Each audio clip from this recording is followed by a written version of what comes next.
Segundo livro de Reis, capítulo 2, eu queria ler com você o verso 19 até o verso 22. Segundo Reis, capítulo 2, do verso 19 ao 22, e diz assim: Os homens da cidade disseram a Eliseu: Eis que é bem situada esta cidade, como vê o meu senhor, porém as águas são más e a terra é estéril. Ele disse: Trazei-me um prato novo e ponde nele sal. E lhe o trouxeram. Então saiu ele ao manancial das águas e deitou sal nele e disse: Assim diz o Senhor: Tornei saudáveis estas águas, já não procederá daí morte nem esterilidade. Ficaram, pois, saudáveis aquelas águas até o dia de hoje, segundo a palavra que Eliseu tinha dito. Vamos orar ao Senhor. Pai, eu quero te agradecer, meu Deus, por estarmos terminando mais um ano, e por tudo que o Senhor nos permitiu viver até aqui, e com certeza aquilo que o Senhor ainda vai nos proporcionar até o dia 31, mas a nossa gratidão por tudo, por já estar gerando dentro de nós uma expectativa de algo grande que o Senhor tem preparado para nós à frente. De alguma forma, não só a expectativa, mas nos sentimos dentro de um mover onde o Senhor nos prepara para viver isso. A minha oração é que os nossos corações estejam abertos, atentos, a nossa atenção e interesse estejam voltados para a Tua palavra, para as Tuas direções, para que a gente não perca a grande oportunidade ou as grandes oportunidades que o Senhor há de nos proporcionar. Abrimos o nosso coração essa noite porque necessitamos ouvir a Tua voz e entendemos que através da Tua palavra o Senhor fala conosco. Então, fala, nós te pedimos em nome de Jesus. Amém. Quantos podem dizer amém? O que move Deus a realizar um milagre? O que move Deus para realizar um milagre? Eu sei que quando a gente ouve essa pergunta, talvez a primeira resposta que a gente tem é fé, né? Todo milagre é feito como resultado da fé. Mas eu posso afirmar para você que nem sempre. Um exemplo: aonde estava a fé daqueles que foram ressuscitados? Se eles estavam mortos, eles não tinham como crer.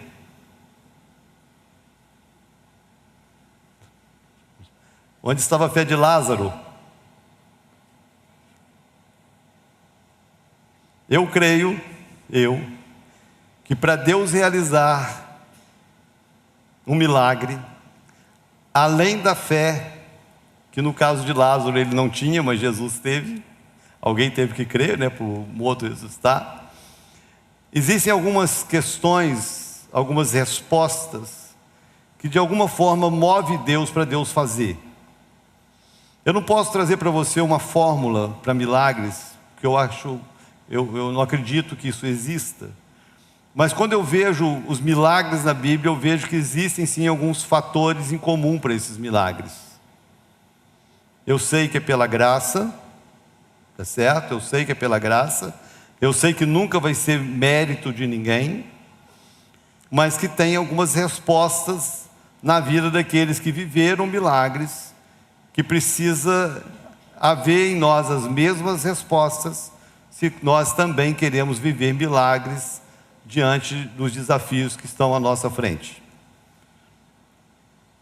Só para você entender que de fato existem algumas coisas que movem Deus, é que existe em Israel 2 grandes lagos, que são chamados de mar. 2. Um é o mar da Galileia, e o outro é o mar Morto. Os dois são lagos, mas eles são tão grandes que eles são chamados de mar. Então o mar da Galileia não é um mar, é um lago de água doce. E o Mar Morto também não é um mar, é um lago de água salgada. Por que Jesus nunca fez um milagre no Mar Morto?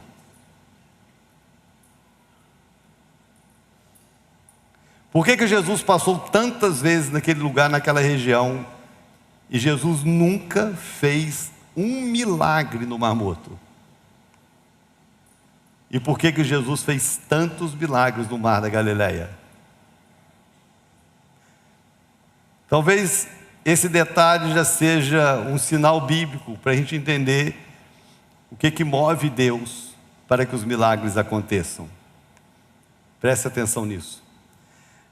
Eu não li esse texto à toa. Esse texto fala de um milagre, né? Esse texto fala de um milagre que acontece numa cidade que é considerada a cidade mais antiga da história da humanidade, que é a cidade de Jericó. Essa cidade, ela tem muitos títulos: cidade das palmeiras, a cidade amaldiçoada. Alguns dizem que Jericó já teve o significado de ser a cidade mal cheirosa. Então elas têm muitos títulos, né? Mas a cidade de Jericó, ela tem assim um lugar na história bíblica, um lugar muito, muito forte, porque Jericó foi a primeira cidade conquistada por Israel depois que eles atravessam o deserto, atravessam o Rio Jordão. A primeira cidade que eles conquistam foi a cidade de Jericó. E que depois dessa conquista, de fato, ela vive uma maldição, porque Josué, quando conquista a cidade, ele libera uma palavra, e ele diz que a cidade estaria debaixo de maldição, e se alguém algum dia intentasse reconstruir Jericó, que ele iria pagar um preço tão alto, que quando ele começasse e lançasse as pedras para o fundamento, o filho mais velho morreria, e quando ele terminasse a obra e colocasse os ferrolhos das portas, o filho mais moço morreria. E a pessoa no futuro que intentou construir ou reconstruir Jericó, teve que pagar o preço dessa maldição, porque quando ele começa a construção, o primogênito morre, quando ele termina a obra, o caçula morre. É essa cidade.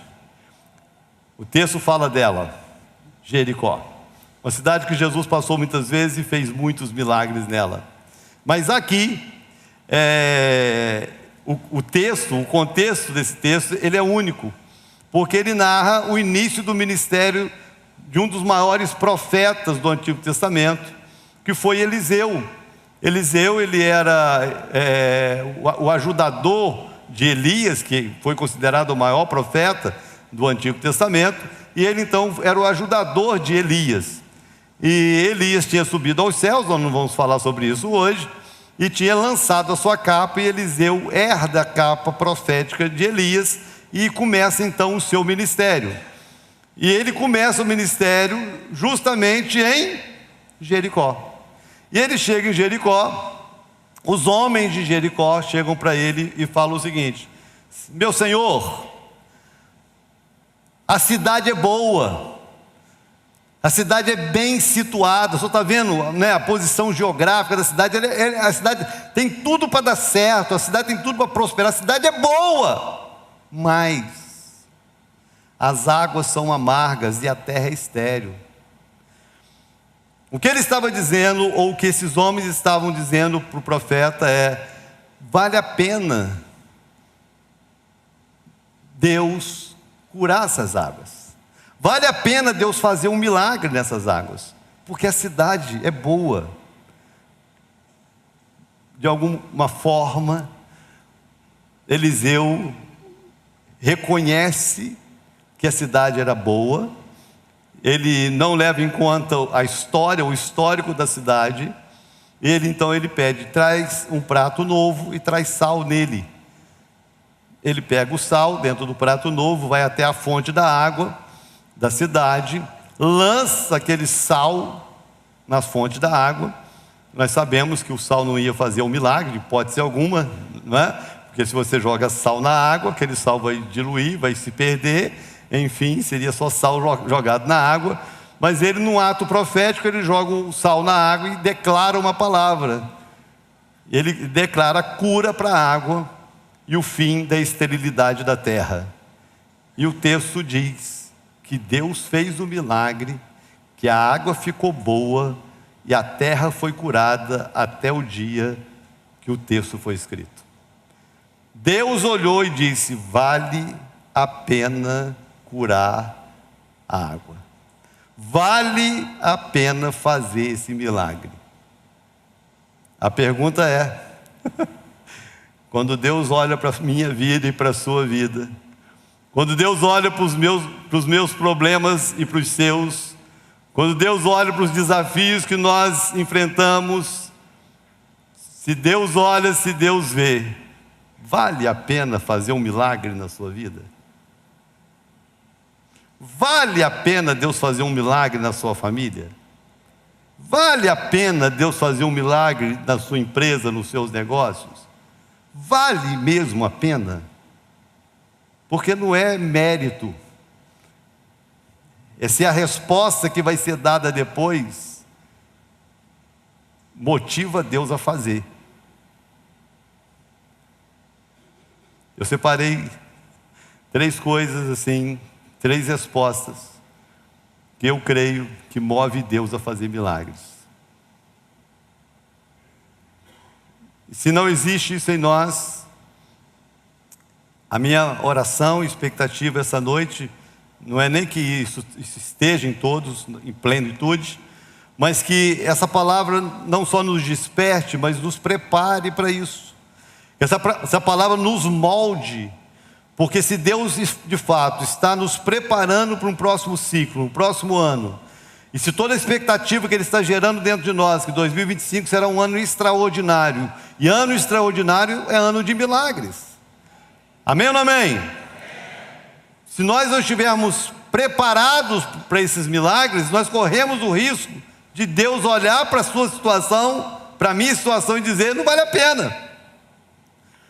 Porque da mesma forma que nós olhamos para a Bíblia e para a história e registramos inúmeros milagres que Deus fez, nós também registramos inúmeros casos que Deus não fez. A questão é se você quer ser a estatística que Deus fez, ou se você quer ser a estatística que Deus não fez. Então a pergunta é: quando é que vale a pena para Deus, fazer o milagre e promover um recomeço, uma oportunidade? Porque é isso que o milagre faz. Não é isso que o milagre faz? O milagre faz é promover uma oportunidade de um recomeço. Foi assim para essa cidade, foi assim para aqueles que foram curados. O que faz para Deus valer a pena? Está pronto comigo? Quantos estão prontos? Primeiro, vale a pena Deus fazer, primeiro, quando existe gratidão. Parece óbvio, mas não é. Às vezes não é tão lógico a gratidão como resposta de um milagre. Às vezes na prática não é tão óbvio. Na prática não é tão lógico para muitas pessoas expressar gratidão depois de algo que Deus fez. E eu vou te mostrar isso na sua própria vida, tá certo? Gratidão é algo que aqui a gente está sempre falando sobre gratidão. Nós pregamos muito sobre isso. Nós procuramos criar essa cultura dentro da igreja, porque nós criamos essa cultura dentro de casa, de sermos pessoas gratas. Eu acho que é o mínimo que um ser humano pode ser, assim, de saúde emocional e espiritual, é ser grato às pessoas, é ser grato a Deus. E numa sociedade assim tão mal educada, irmãos, a sociedade é mal educada. Nós convivemos às vezes em ambientes de muito ríspido, de muita falta de respeito e de educação. Então, para muitas pessoas, gratidão é um hábito. É um hábito. Para você ter ideia, tem muitos casamentos em crise por falta de um obrigado. Porque às vezes está lá uma mãe se matando e uns filhos achando que ela não faz mais que obrigação. Às vezes está lá uma esposa se matando para agradar um marido e o cabeção não tem coragem de fazer um elogio Poxa, meu amor, que comida gostosa. Poxa, meu amor, obrigado por você ter feito. Às vezes um marido que se esforça para agradar, e ela nunca se expressa para dizer, poxa, meu amor, obrigado. Então não é tão óbvio a gratidão. E se não existe gratidão, não tem por que Deus fazer. Porque a Bíblia diz, irmãos, que Deus não reparte, não divide a glória dele com ninguém. E uma das formas de Deus ser glorificado é quando nós reconhecemos que foi Ele que fez. Ter um coração grato é saudável, de alguma forma move o mundo espiritual. Eu ouvi uma palavra, eu não sei o nome da pessoa, esses vídeos aleatórios que às vezes passam na internet, mas me marcou a palavra da mulher lá. E ela falou o seguinte: se amanhã de manhã você só tivesse aquilo que você agradeceu hoje, o que você teria amanhã? Eu nunca mais vou esquecer isso. Imagina que amanhã de manhã, quando você acordar, você só vai ter na sua vida aquilo pelo qual você agradeceu hoje. Então, se você agradeceu pelo carro que você tem, amanhã ele vai estar lá. Se você agradeceu pela casa que você tem, amanhã ela vai estar lá. Se você agradeceu pela família que você tem, ela vai estar lá. Se você agradeceu por todo o conforto, vai estar lá. Se você agradeceu pelo alimento de hoje, amanhã vai estar lá. Mas tudo aquilo que você esqueceu de agradecer, amanhã não vai existir mais na sua casa. Você já parou a pensar que você perderia a maioria das coisas que Deus já te deu? Porque a maioria das coisas que nós recebemos diariamente, nós não expressamos gratidão a Deus. Parece que Deus não faz mais do que obrigação me dá. Pessoas são capazes de se assentar a uma mesa e comer e fazer uma refeição sem dizer, Senhor, obrigado porque eu tenho um pão, obrigado porque eu tenho uma carne, obrigado porque eu tenho um arroz. É muito mais comum uma pessoa reclamar porque hoje não tem o presunto na mesa do que agradecer porque tem o pão com margarina. Então a falta de gratidão, de alguma forma, ela fecha o céu. Não tem por que Deus fazer se Ele não vai ser reconhecido naquilo que Ele fez. E a gratidão também, ela precisa ser movida na direção de Deus, porque é com muita sutileza que Deus faz milagres. E às vezes nós expressamos gratidão para outras pessoas. Esses dias eu estava meditando, tem um texto em Deuteronômio, esse texto me chamou muita atenção, porque o livro de Deuteronômio é um livro muito rico, de orientações para Israel. E é lógico, tem inúmeros ensinamentos para nós, né? E uma das orientações que Deus estava dando para Israel era o seguinte: quando vocês entrarem na terra, presta atenção nessa palavra, quando vocês entrarem na terra prometida, e aparecer um profeta, olha a palavra, e aparecer um profeta, e ele fizer sinais e milagres, olha a palavra, e depois que ele fizer os sinais, ele está garantindo, vai aparecer profeta, vai fazer milagres, vai fazer sinais, vai fazer prodígios. E depois que ele fizer isso, ele falar com vocês: vamos e sirvamos a outros deuses. Aí o texto diz: não tenham medo nem pena dele, leve ele fora da cidade e apedreje até a morte. Por que Deus falou isso? Porque Deus sabe que a coisa mais comum que tem é Ele fazer milagres e as pessoas darem honra para outro. Deus faz um milagre e a pessoa vai lá para Aparecida do Norte acender vela e agradecer para Maria. Deus faz milagre e a pessoa vai lá e oferece o culto ao santo que ela é devota. Deus faz um milagre e a pessoa vai lá e agradece o político, porque o político que foi usado para abrir a porta, ou foi um amigo que foi usado para resolver o problema. Aí a gratidão é direcionada à pessoa que Deus usou, não ao Deus que usou a pessoa. Não estou dizendo para você ser ingrato à pessoa, não, seja grato. Diga: obrigado, Deus te usou, obrigado porque você foi um instrumento de Deus para me abençoar. Mas nunca tire de Deus a honra, porque foi Deus que fez. É Deus que move o coração, é Deus que usa quem Ele quer usar. Mas se não existe no meu coração a gratidão ao Deus que faz, não tem por que Deus fazer. Mais uma vez, essa é a expectativa do meu coração. Deus, ano que vem, eu falo isso assim, não é jargão de final de ano. Cada ano Deus gera expectativas diferentes em nós. Esse ano nós entramos com a expectativa de que seria um ano diferente. De fato foi um ano diferente. Nós entramos com a expectativa de que seria um ano extraordinário. Foi um ano extraordinário. Mas não tinha expectativa que seria um ano de milagres, de muitas experiências em muitas áreas. Não tinha. E de fato não foi. Foi um ano que correu assim com uma certa naturalidade, mas com um nível de profundidade de tratamento de Deus em algumas áreas da nossa vida como igreja, que a gente nunca viveu na história de 36 anos de igreja. Mas o ano que vem, Deus tem gerado uma expectativa diferente. Vai ser um ano que Deus vai desatar a vida de muita gente em muitas áreas. Vai ser um ano de realizações assim extraordinárias em casa, em lar, em família, em empresa, na vida financeira, ministerial. É essa a expectativa que Deus está gerando dentro de nós. Agora, se nós queremos viver a plenitude daquilo que Deus já está preparando para nós, nós precisamos começar a criar a cultura da gratidão desde já, irmãos. A gratidão não pode ser quando algo extraordinário acontece. A gratidão precisa ser uma prática diária nas coisas simples. De acordar e ser grato. Ser grato com as pessoas. Ser grato com os amigos, de ser grato com a família, de ser grato dentro de casa.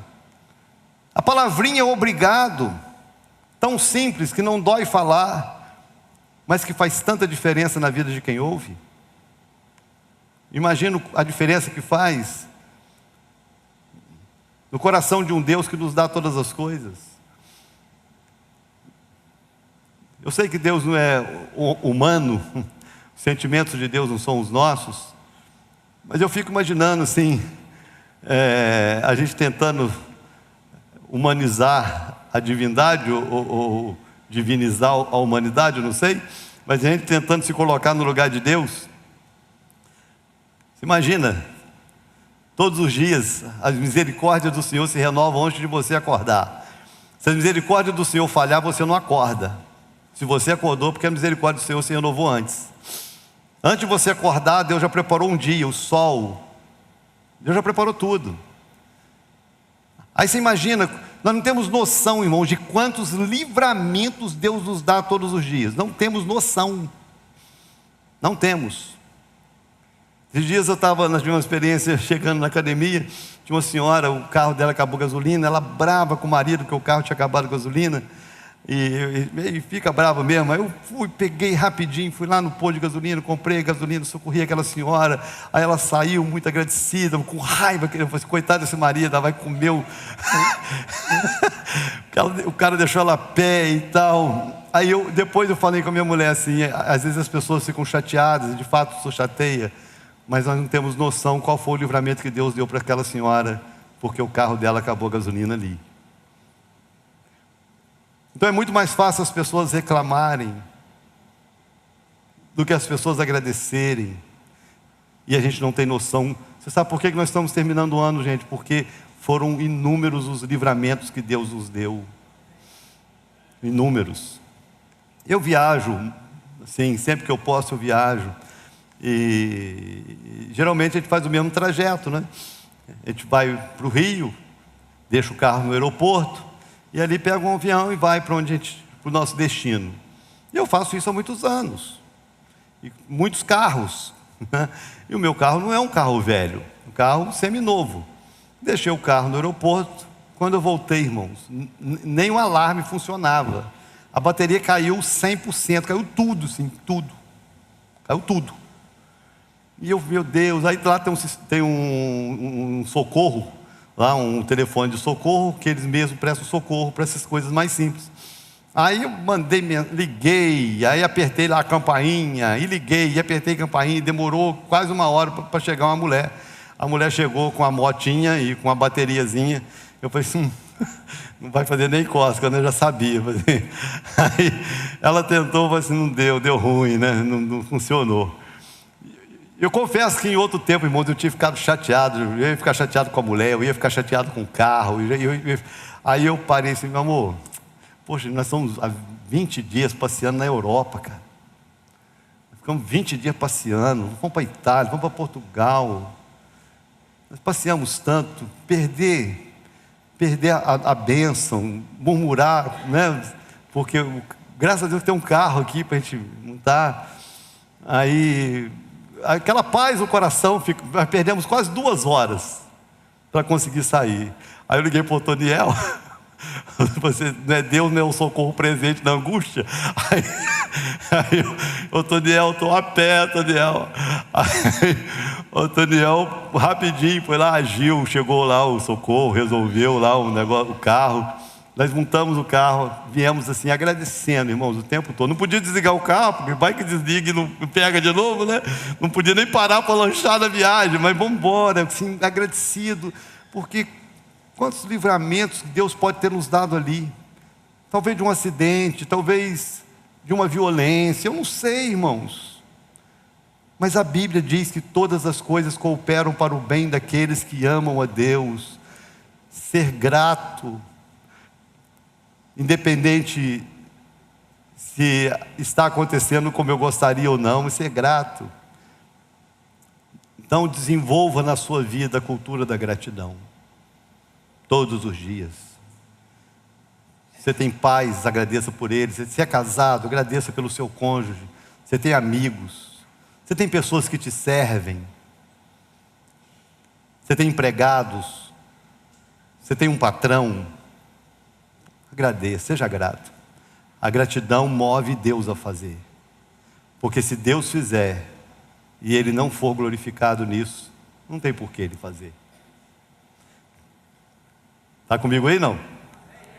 Então, para mim, na minha concepção, primeira coisa que eu acho que faz com que Deus olhe e diga, vale a pena fazer, é a gratidão. Nós poderíamos usar alguns textos, eu vou citar um que está anotado aqui, que hoje o pastor Jonathan citou essa passagem, que é a cura dos 10 leprosos. A cura dos 10 leprosos é assim, é um marco, é muito legal a experiência. Jesus estava passando pela região de Samaria e havia, isso é um estudo que foi feito, inclusive da própria arqueologia, que existia ali na região de Samaria um leprosário. E a lepra na época era a pior doença que existia, uma doença incurável, contagiosa, e as pessoas que ficavam doentes, elas eram colocadas nesse local, nesse leprosário, que elas iam ficar ali até morrer, já que não tinha cura, ele ia cair nos pedacinhos até morrer. Essa era a realidade dessas pessoas, né? Jesus passando por ali, 10 leprosos ao longe, né, gritam, Jesus, olha para nós, né? Tem misericórdia de nós. E havia um padrão dentro de Israel, que o próprio Deus havia estabelecido desde a época de Moisés, que quem identificava a doença era o sacerdote. Então, se aparecesse uma mancha na pele, se aparecesse alguma coisa diferente, aquela pessoa teria que ir ao sacerdote, o sacerdote iria olhar e iria dizer, é lepra ou não é lepra, era o sacerdote. E se aquela pessoa, a mancha sumiu ou aconteceu algum milagre, a pessoa teria que ir ao sacerdote para o sacerdote identificar e dizer, foi curado ou não foi curado. Era essa a direção. Então Jesus ao longe diz para os 10 assim, vá e mostra ao sacerdote. Aí os 10 foram. Só que quando eles foram, os 10 foram curados. E quando eles identificaram que tinham sido curados, um voltou. Um voltou para agradecer. Aí Jesus questionou ele, mas não foram os 10 curados? Por que só voltou esse samaritano? Jesus questiona. Por que só um voltou para agradecer? De alguma forma Jesus estava dizendo assim, valeu a pena eu fazer, pelo menos na vida de um, ainda que os outros 9 não tenham reconhecido. vale a pena Deus fazer quando aquele que vive o milagre agradece pelo milagre vivido. Posso ouvir um amém? Segundo, para mim a segunda coisa que faz valer a pena Deus fazer um milagre é quando existe compartilhamento do milagre.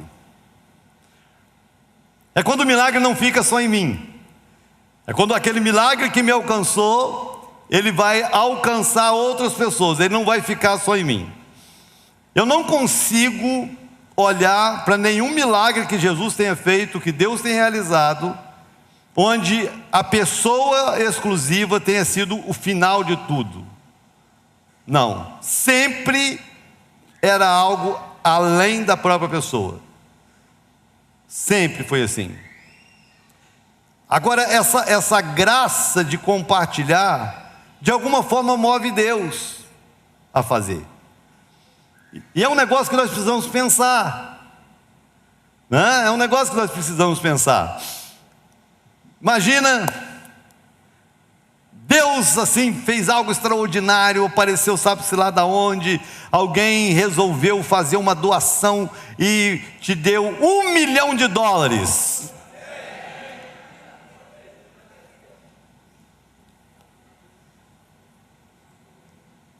Pronto, você já pensou o que fazer com ele, né?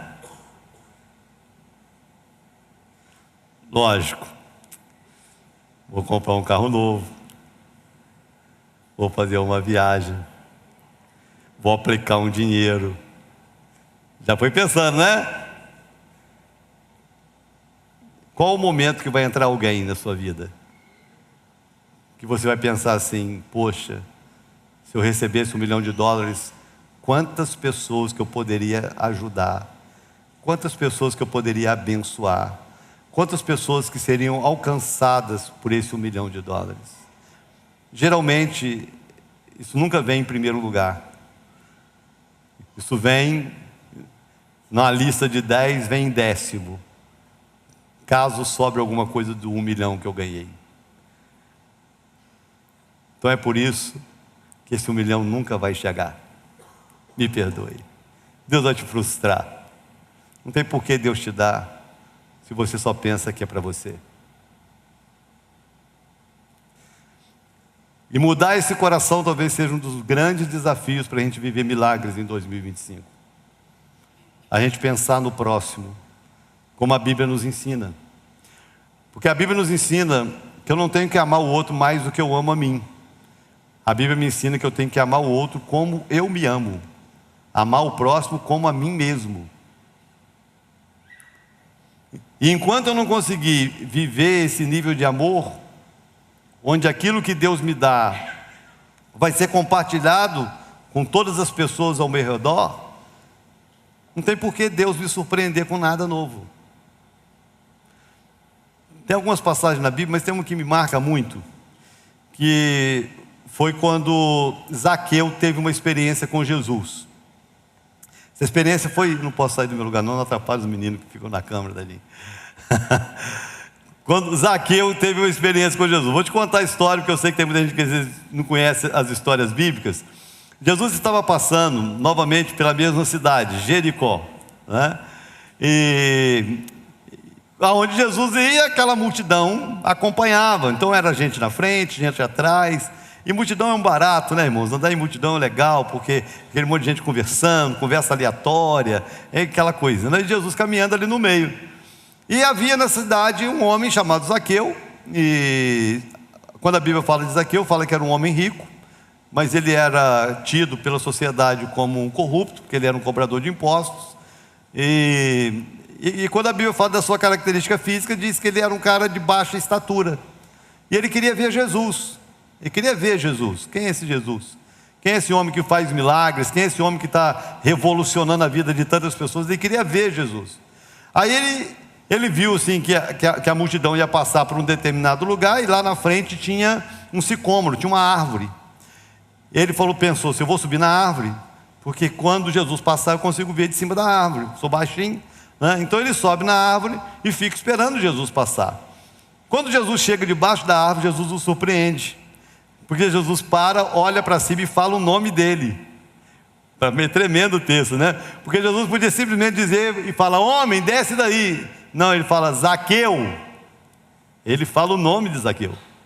Zaqueu, desce depressa, porque convém que hoje eu pouse na sua casa. Zaqueu desce depressa, e a Bíblia diz que Zaqueu recebeu Jesus com muita alegria. Muita alegria. Quando Jesus entra na casa de Zaqueu, não entra só na casa. Jesus entra na vida, Jesus entra no coração de Zaqueu. E a reação de Zaqueu foi um negócio tão surpreendente, porque a Bíblia diz que Zaqueu era um homem muito rico. E Zaqueu diz para Jesus assim: Jesus não fala nada, Jesus não pede nada, Jesus não insinua nada, nada. Jesus simplesmente entrou na vida dele. Presta atenção nisso, irmãos. Jesus simplesmente entrou na vida dele. Jesus entrou na vida dele. Jesus entrou na casa dele. Aí ele falou para Jesus: eu decido no meu coração repartir metade dos meus bens para os pobres. E se eu defraudei alguém, eu vou restituir tantas vezes mais. Valeu a pena Jesus entrar naquela casa, irmãos? Valeu a pena Jesus entrar na vida dele? Valeu. Porque a bênção não ficou para ele. Então vale a pena Deus fazer quando aquilo que me alcança é compartilhado com quem está ao meu lado. Porque se for para ser retido em mim, não vale a pena. Não tem por que Deus fazer para alimentar meu egoísmo.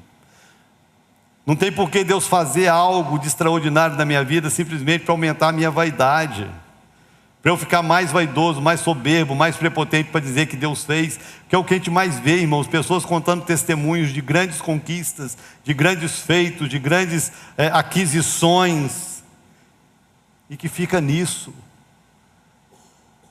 O reino não é abençoado, vidas não são abençoadas. É só para você se envaidecer mais.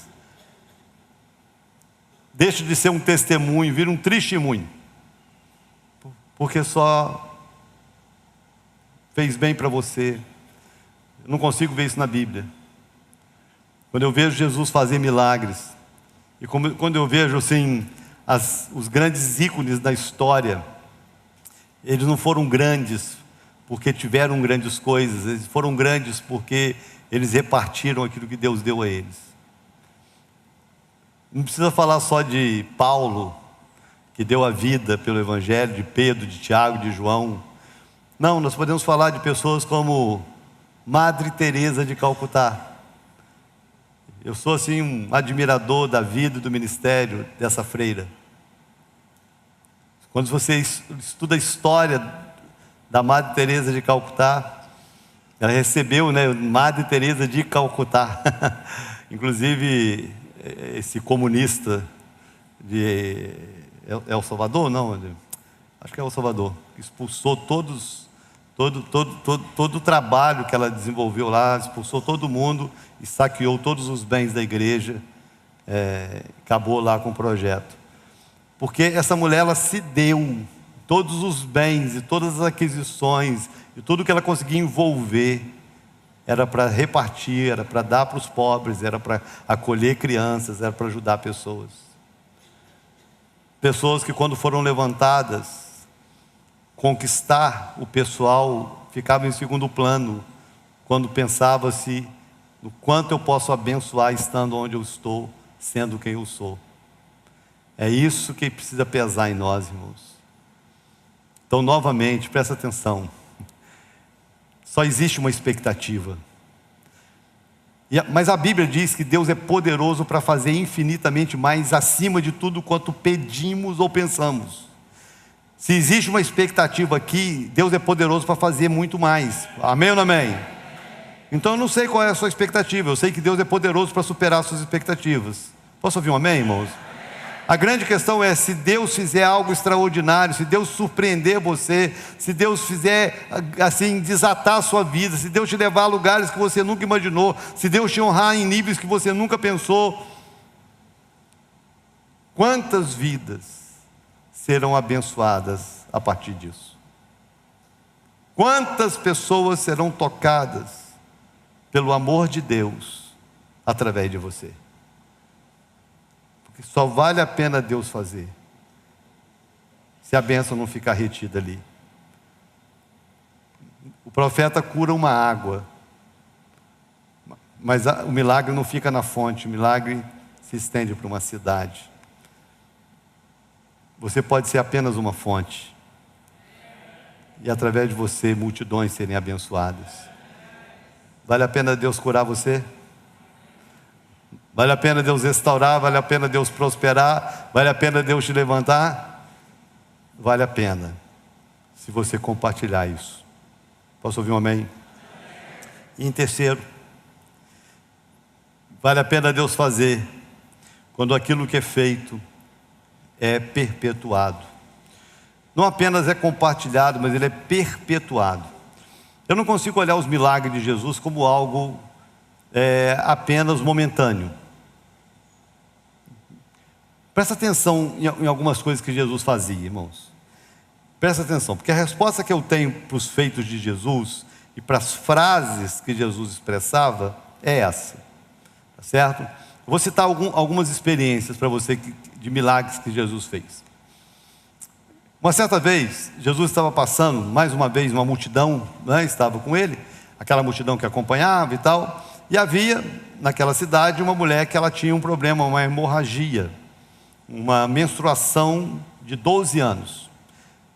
Não é a mensagem da noite, mas aquele problema era um problema que, pelo tempo, 12 anos, ela já tinha gastado todos os seus bens, procurado todos os especialistas, não tinha uma solução, e aquilo causava, além do desconforto, não tinha absorvente na época, era uma loucura. Além disso, o desconforto social, ela não podia viver em sociedade, ela não podia ir ao templo, né? Ela não podia ter marido, é uma série de problemas.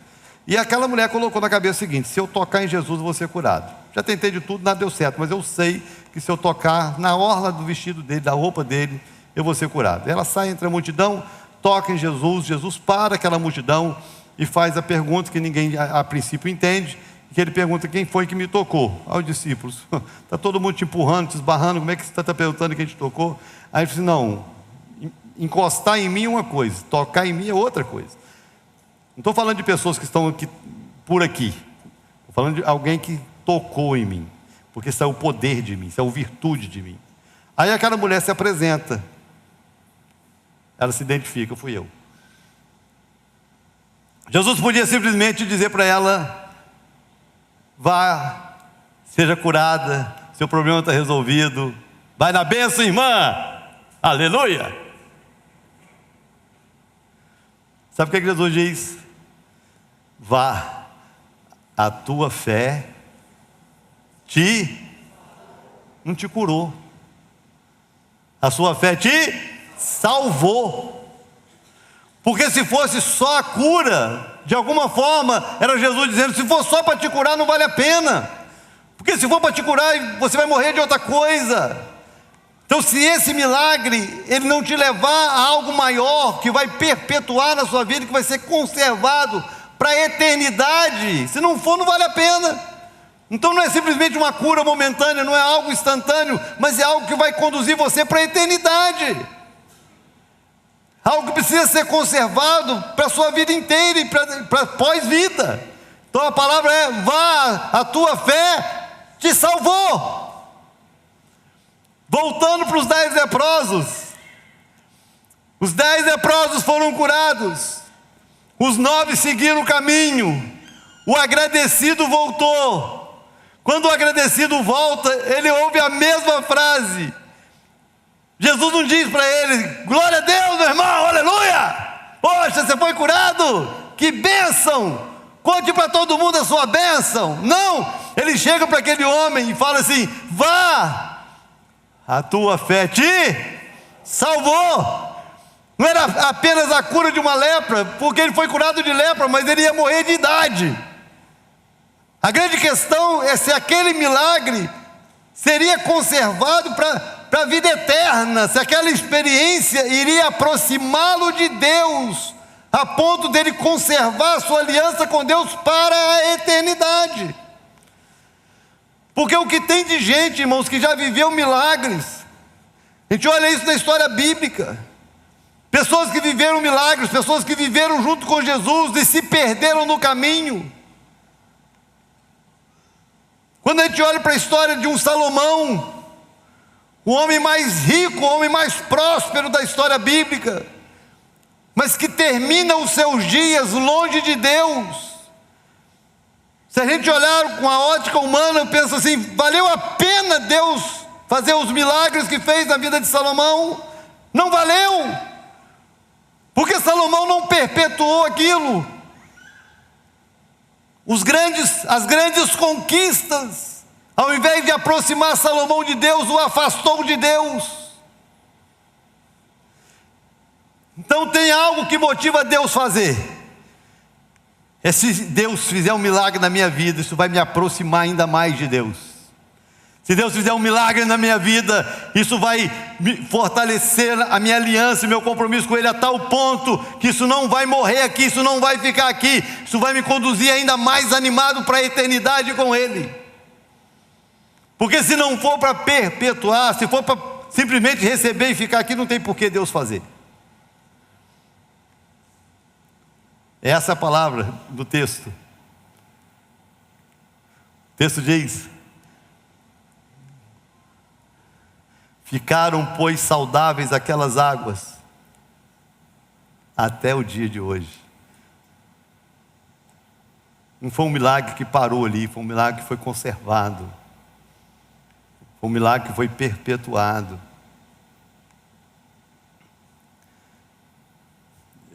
Nós tivemos algumas experiências, irmãos. Tem uma assim que marcou a nossa vida como igreja. E nós trouxemos muitos homens de Deus aqui, que Deus usou muito aqui, mas teve um que marcou muito a vida da gente, inclusive o pastor Daniel na época foi curado de um problema. E o pastor Filomeno Romero está com o Senhor, né? Já partiu, está com o Senhor. E o pastor Filomeno orou por um homem, eu acho que estava mais ou menos aqui à frente, e esse homem entrou na igreja de muleta. Aí ele orou pelo homem e falou assim: deixa a muleta aí e anda. O homem saiu, andou, veio aqui, voltou, falou assim: agora corre. O homem foi lá, correu, voltou. Aí ele falou assim: agora deixa essa muleta aqui, não leve para sua casa. Terminou o culto, o homem foi no cantinho, pegou a muleta e levou. No outro dia o homem estava andando de muleta de novo, porque não conseguia andar sozinho. Tem gente que não vale a pena Deus fazer, porque você não sabe nem conservar o que Deus fez. Tem gente que não vale a pena Deus prosperar, porque você vai gastar tudo no jogo do tigrinho.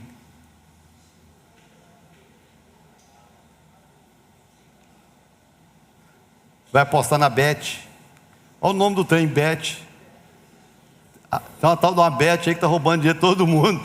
A Bet está ficando rica e um monte de trouxa ficando pobre.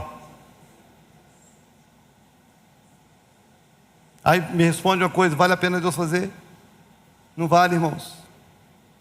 Porque se eu não sei administrar o que Deus me deu, se eu não sei perpetuar a bênção que me alcançou, não tem por que Deus me dar. Se você entender que muitos milagres, muitas promessas, muitos propósitos de Deus para a sua vida estão retidos no mundo espiritual, porque você não está preparado para receber. Não está preparado por quê? Porque talvez falte gratidão, talvez falte esse coração generoso que vai compartilhar com outros a bênção recebida, porque talvez falte essa administração. Se Deus fizer na minha vida, eu vou conservar isso para a eternidade.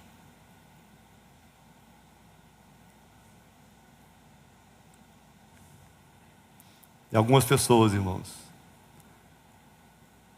possivelmente elas nunca vão experimentar um milagre, porque o dia que elas experimentarem o milagre, elas se desviam. E a sua salvação é mais importante que o milagre. Mas se você mudar o coração, Deus pode fazer milagres. Posso ouvir um amém? Vamos ficar de pé. Novamente eu queria reforçar a minha expectativa.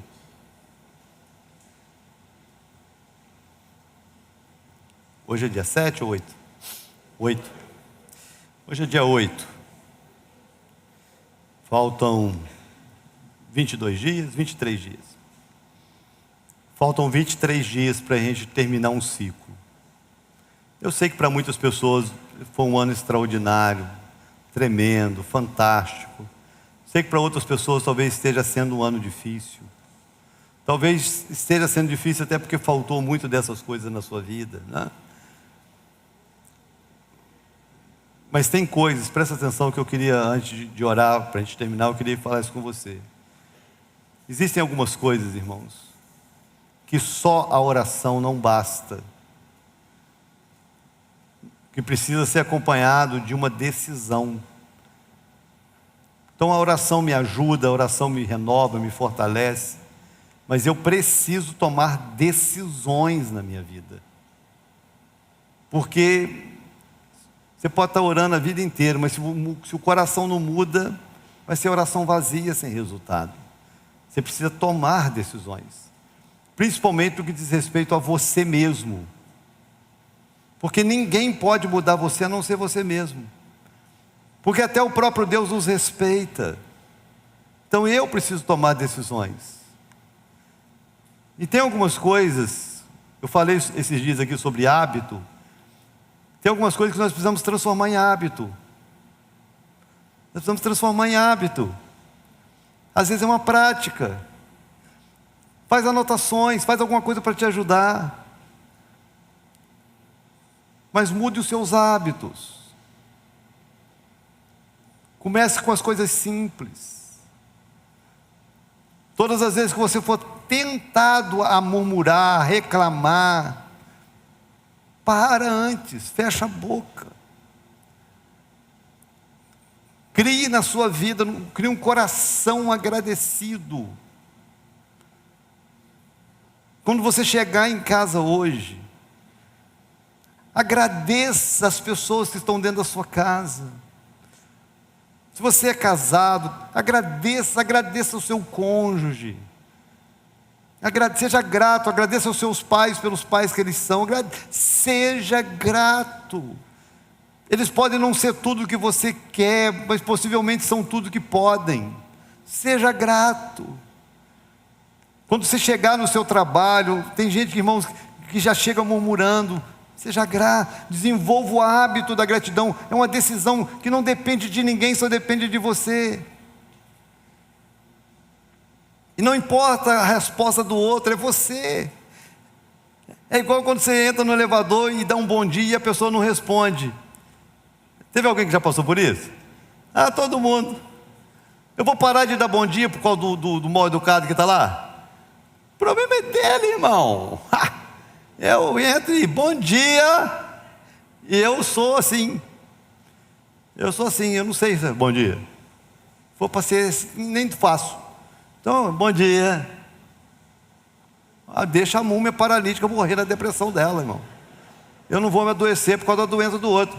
Entendeu? Então, não importa a resposta do outro. Às vezes você vai chegar para sua esposa ou para o seu marido. Porque tem umas pessoas, irmãos, que sofrem de um mau humor crônico, né?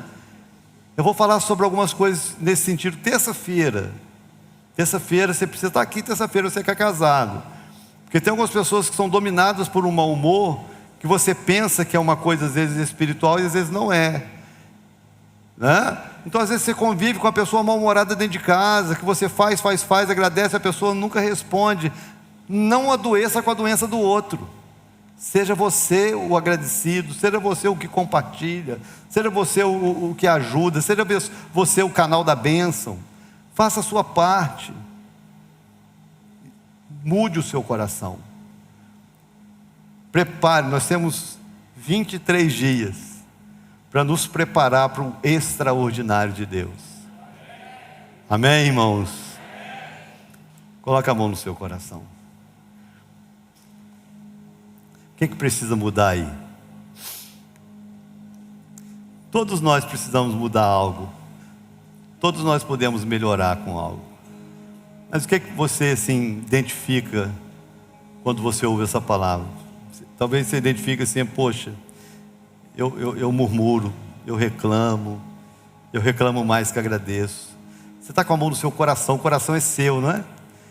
Então é hora de você falar assim para o seu coração: Senhor, me ajuda a mudar meu coração. Diga: coração, eu repreendo toda ingratidão. Coração, eu repreendo toda murmuração. Coração, eu declaro que você é grato, e que a partir de hoje eu serei uma pessoa grata, agradecida, que eu serei feliz sendo grato. Eu declaro que o meu coração não será o mesmo a partir de hoje. Eu repreendo do meu coração todo o egoísmo, como se eu fosse a pessoa mais importante, como se eu fosse o último, o alvo final das bênçãos de Deus. Eu repreendo isso, e eu declaro que toda bênção que chegar em mim, não vai ficar em mim, não será retida em mim. Toda bênção que chegar em mim, vai tocar pessoas, vai abençoar pessoas, vai ser compartilhada, seja qual for a bênção, seja ela material, seja ela o que for, se chegar em mim, será compartilhada. E eu declaro, coração, eu declaro que aquilo que eu receber de Deus vai ser perpetuado e eternizado, que aquilo que eu receber de Deus vai me aproximar mais dele e não me afastar dele. Senhor, me prepara para o próximo ano, me prepara para viver o extraordinário de um novo ciclo que vai começar daqui a pouco. Me prepara para que eu não perca mais um ano, como tantos anos perdidos porque eu nunca mudei. Me prepara, eu te peço. E eu decido essa noite: eu não sairei daqui da mesma forma que eu entrei.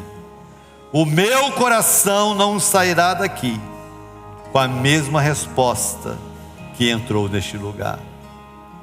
Essa é a oração que eu faço em nome de Jesus. Quantos podem dizer amém?